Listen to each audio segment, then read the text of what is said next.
How sweet it is. Okay, so I got a good one for you today. So I was talking to a friend, and she asked me if she was a narcissist. So the title of this one is, Are You a Narcissist? Well, so first off, let me tell you, it's a funny question to me because the narcissist would never, ever ask that question. Ever. They're not going to ask that question. The only reason a narcissist would ask that question is if they are trying to be manipulative. So, since the information is out there, the more malignant narcissist, and the covert narcissist, if they get a hold of the information, they might pretentiously ask that question. But I'm going to tell you, if you're an empath and you can introspect and you can look inside yourself and internalize your thoughts, feelings, and emotions, then you're most definitely not a narcissist. So congratulations, you're not a narcissist. And the narcissist would never ask such a question. They know exactly who they are, and they know exactly who the empaths are. They know who you are.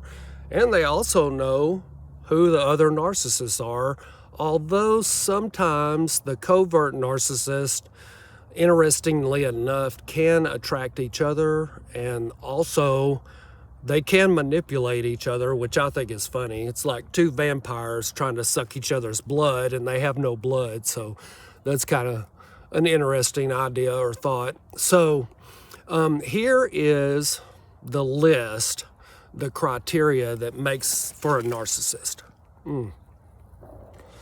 Narcissists have variable to low empathy. They have a little bit, but not much. Not as much as an empath does. They're entitled. They're grandiose. They're arrogant. They are selfish. They also have a need for validation and admiration. And they have a need for control and power and dominance.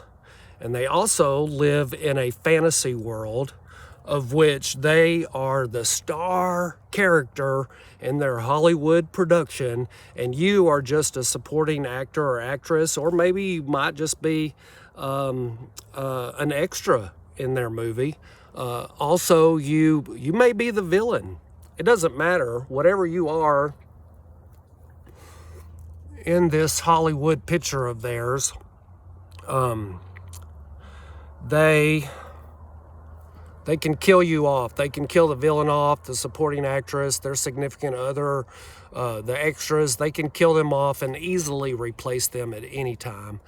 So they also know that empathy sells. So they will act like they're empathetic, but they are not. Now, surrounding all of this, all this vibrato that they shield themselves with, is a core of insecurity. They are very insecure about themselves, despite the confidence that they may try to pretentiously project. And also, they are constantly playing the victim, and simultaneously, they also have a grudge against somebody all the time.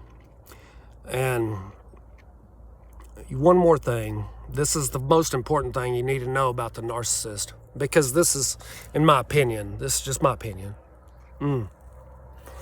is that they sit on a lava pit of shame where it is constantly trying to erupt like a volcano.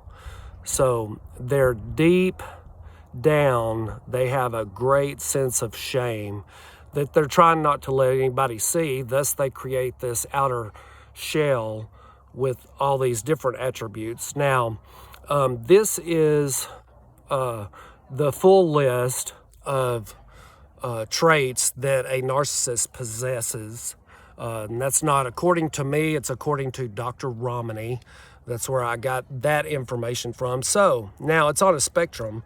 And to me, the malignant narcissist is the most dangerous. However, the covert narcissist is extremely dangerous when it comes to looking for a romantic partner.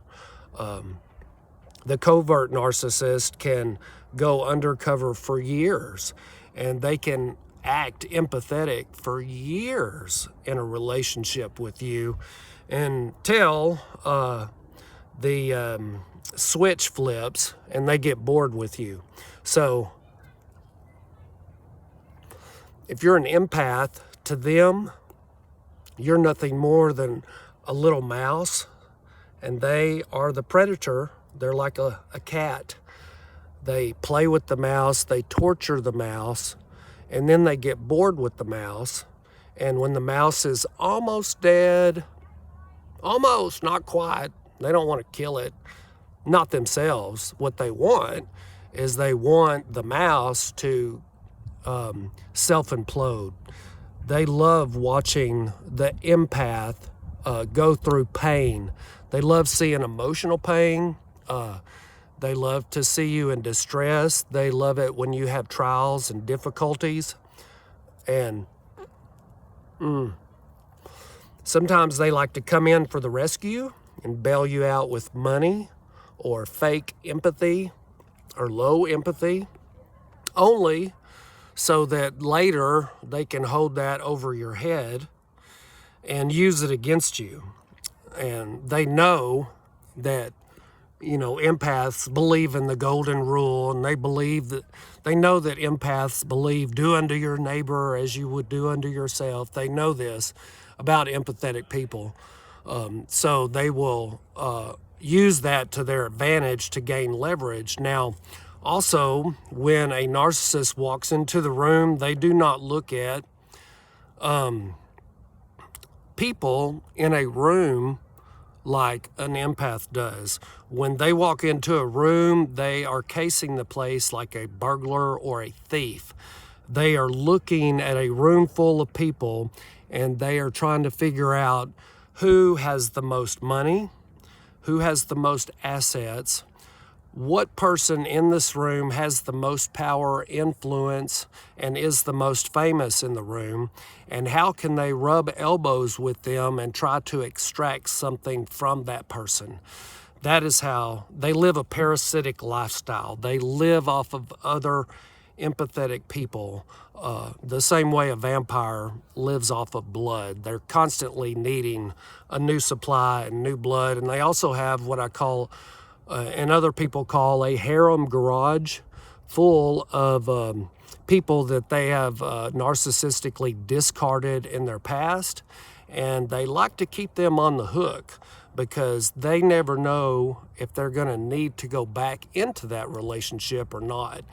Now, the aging narcissist is a real pathetic sight because the older the narcissist gets, the less their beauty shines and the less their charm exuberates. So in the end, all narcissistic relationships will end, and also the aging narcissist will die a very lonely death because by the time they reach a certain age, mid-40s, people catch on to their game, including empaths. And it doesn't matter if it's taken you until you're 80 years old to figure it out.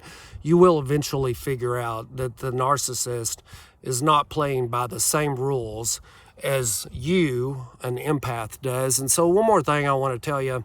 There's a guy, he goes by his channel is My Big Story. He also has another channel called Mental Healness. He is a clinically diagnosed with narcissistic personality disorder. And empaths, we view this when we get thrown away like a piece of trash out of a narcissist's life. We view this and we call it a narcissistic discard, because we feel like somebody has used us, abused us emotionally, mentally, psychologically, and we feel like that they've used our love and empathy, and they're done with us after they've extracted everything that they possibly could from the relationship, and then they crumple you up like a piece of paper, a piece of trash, and they throw you in the dumpster, in the recycling bin, hoping that there is a chance that you may let them back in one day in case the need be. But so as we view this as a narcissistic discard, the narcissist views this as setting you free.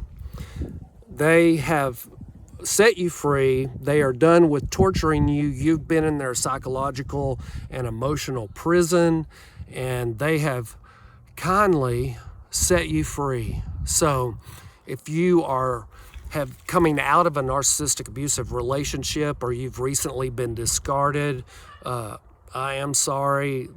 There's nothing that can take your pain away except for time. And I'm 113 days no contact with my ex-narc wife. So I'm thinking it's probably going to take you about 112 days to go no contact with your ex-narc before you start to feel some sort of healing. So you can choose to view it as a discard while you're in the grieving stage, but after about 112 days, I promise you, you will view it as them setting you free, and they have literally set you free from the torturous, abusive relationship that you were in. So happy narc slaying, people. The way you slay the narc is you go no contact. You block all emails, text messages, get off of Facebook, get off of social media, go get involved in church, or I recommend Al-Anon meetings if you can't find a narcissistic abuse recovery group.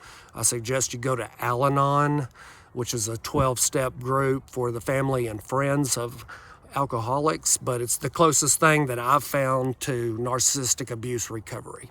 So I hope this helps, and if you have to ask the question, if you're a narcissist, you are not.